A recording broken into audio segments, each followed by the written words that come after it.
ఈ రోజే డౌన్లోడ్ చేయండి. మీ ఫేవరెట్ షోస్ చూడండి. జై జటా జై జటా జై జటా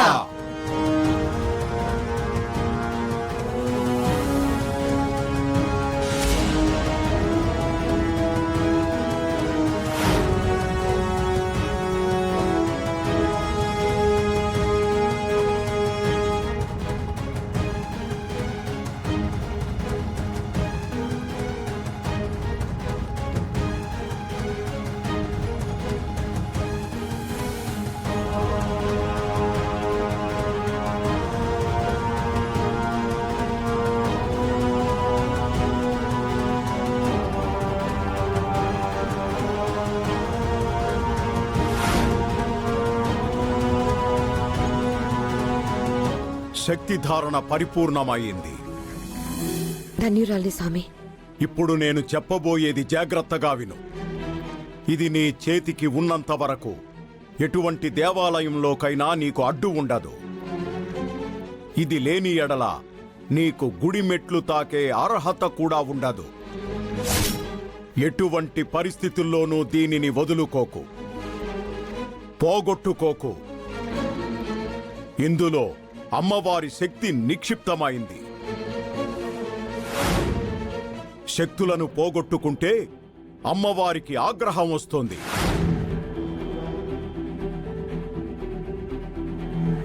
ఇది పరుల చేతికి అందకూడదు, పరుల కాలి కింద పడకూడదు. అలా జరిగినచో నువ్వు చాలా ఇబ్బందుల్లో పడతావు.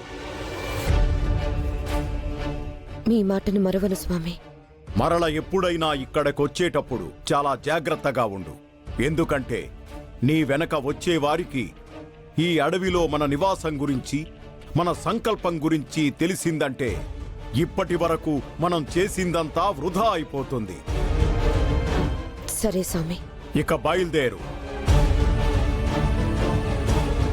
నాకు జన్మనిచ్చిన ఈ అడవి తల్లి సాక్షిగా, నన్ను ఎల్లప్పుడూ దీవిస్తూ అండగా ఉన్న అమ్మవారి సాక్షిగా, నన్ను ముందుకు నడిపిస్తున్న స్వామి సాక్షిగా, నన్ను ఆదరించిన మీ అందరి సాక్షిగా ఈ అగ్నిదేవుని మీద ప్రమాణం చేసి చెప్తున్నాను.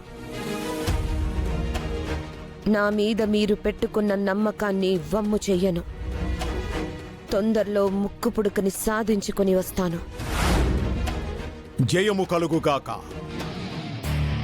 జై హో మాయా, జై హో మాయా, జై హో మాయా, జై హో మాయా, జై హో మాయా, జై హో మాయా, జై హో మాయా, జై హో మాయా. ఇక సెలవు ఇప్పించండి. ఉంటాను. జై హో మాయా, జై హో మాయా, జై హో మాయా, జై హో మాయా, జై హో మాయా, జై హో మాయా, జై హో మాయా.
మన కళ్ళ ముందు నుంచి బయటకు వెళ్ళిపోయిన మాయ తిరిగి ఇంట్లో ఎలా ప్రత్యక్షమయ్యిందో అర్థం కావడం లేదు. పేరుకి తగ్గట్టుగా మనం చూసింది తన మాయ రూపమా?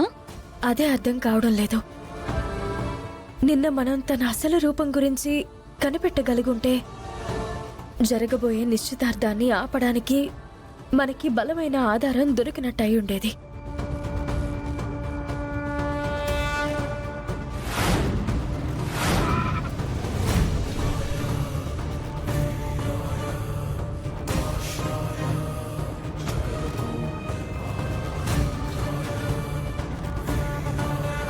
గుడికెందుకు తీసుకొచ్చారు?